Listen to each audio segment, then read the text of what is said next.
The Soul City Institute is calling for government to implement stricter alcohol regulations. This is after 21 young people died at Enyobeni Tavern in East London. Now, the cause of death is still unknown, as post-mortem results samples have been sent for further analysis. All right, so let's get the conversation going about what needs to be done then. And we speak now to the Soul City Institute's Senior Director of Programs there, and that's Nelisiwe Hlophe. Ms. Hlophe, thank you very much for your time.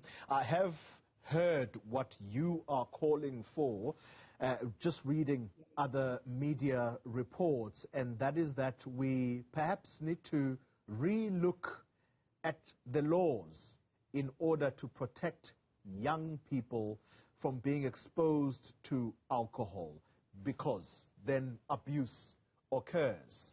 Where do we start? Yes, as an institute, good afternoon first. I think as Soul City Institute, we are actually calling the government and communities at large to work together to reinforce the policies that we have in order to prevent such instances to happen in our communities. We've got good policies in our country, but the reinforcement is not there. So you will see that a number of alcohol outlets are still selling alcohol to children under the age of 18. And research that we have done at Soul City and Strive Institute shows that a lot of young people, young as 12, have access to alcohol. So we need to really work with the tavern owners. We need to work with the law enforcers to ensure that, young people do not have access, to alcohol. Yeah. I'll give you an example. For example, here in Gauteng, there is a legislation that, an alcohol outlet should be 500 meters away from a school.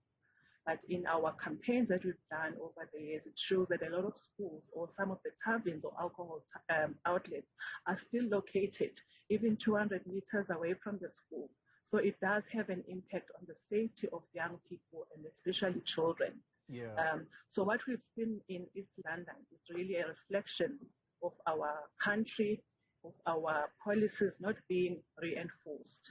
And you bring up a very good point there, because sometimes assuming things can be very dangerous. For the longest time, I was under the impression that this would be the law, that particularly where schools are located or positioned, places that sell alcohol should be as far away as is possible. I had no idea that this is just something that is here in Gauteng, which brings me to my next question to you, and that is to say, you have seen where this tavern is located at Scenery Park. It's within a residential area and houses are close to one another there. I don't want to assume whether there's a school nearby, but just that tavern being in a residential area, is something like that allowed? So like I said earlier, such, taverns are not supposed to be close to the school, and there needs to be reinforcement.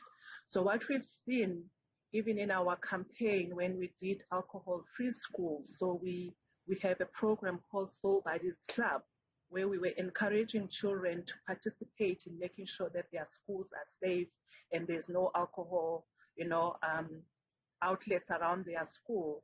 They worked with the local police station, to ensure that that tavern is closed, or at least is closed during school hours or when the kids are out of school. Yeah. But it had to be a campaign that involves the community, the local police, and the parents working together to ensure that even if that tavern is still there, it doesn't operate during specific hours, especially when children are going away. We're going back to home or when they were at school. So we need that collaboration, and we need the law enforcers to be part of such campaigns to ensure the safety of children, and to reinforce that such outlets are not, even operating.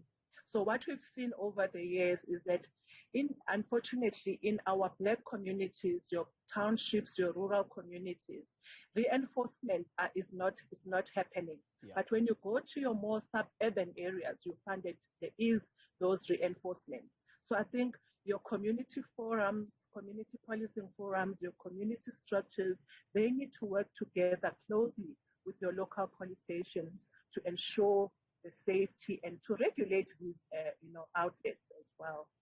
And the issue of enforcement of these laws, as you say, it is lacking, and that is something that was, I think, admitted to by the Eastern Cape Liquor Board, that there just is no way of inspecting these outlets. And I think the situation was made worse there when the MEC in the Eastern Cape, the MEC of Community Safety, told me on this program yesterday that it was actually the municipality that extended the trading hours of this tavern, or the taverns around the municipality, to operate beyond the 2 a.m. hour. How much responsibility does that municipality of Buffalo City need to bear?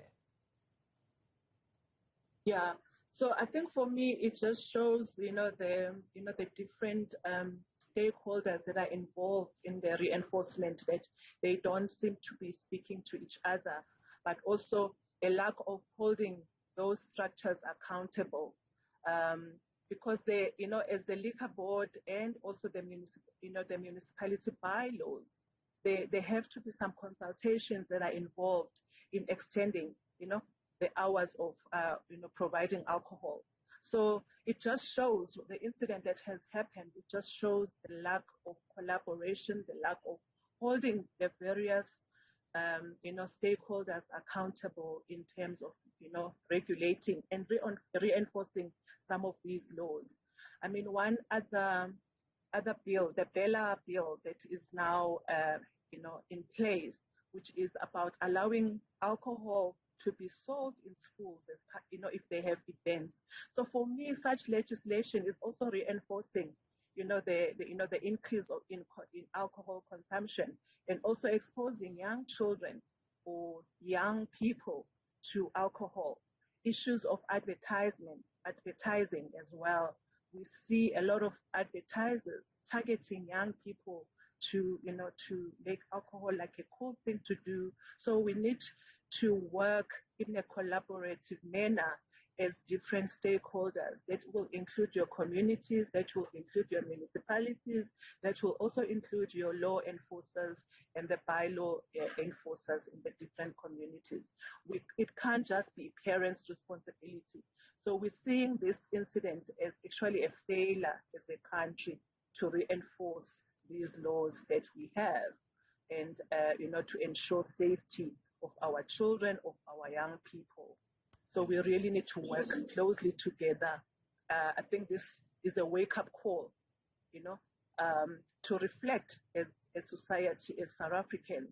Do we want these things to continue? Because it's just one incident that has happened.